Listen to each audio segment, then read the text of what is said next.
What if the very thing holding you back wasn't the world, but your own resistance? What if the doorway to peace, power, and even God Himself was just a breath away? Willingness. This is the keystone, the stone that holds together all spiritual progress and even worldly success. It's the decision to let go of resistance, to stop pushing against life, and instead go all in.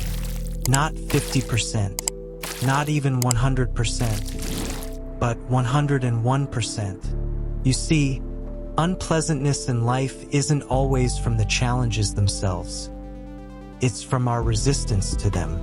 The moment we let that resistance go, it's replaced by something remarkable.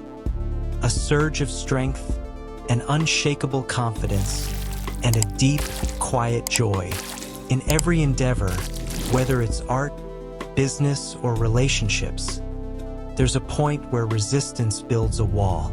Push through that point, and suddenly, everything becomes effortless. Athletes know this moment.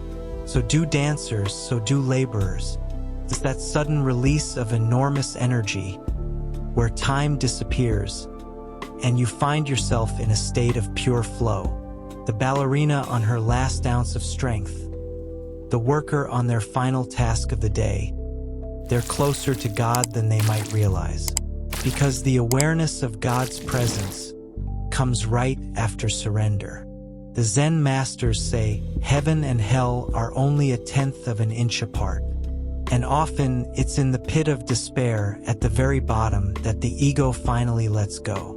And in that moment, every crisis becomes more than just survival. It becomes an invitation to discover who you really are. So the question is, what if you stopped resisting right now? What if you became willing to step fully into life and see where God meets you?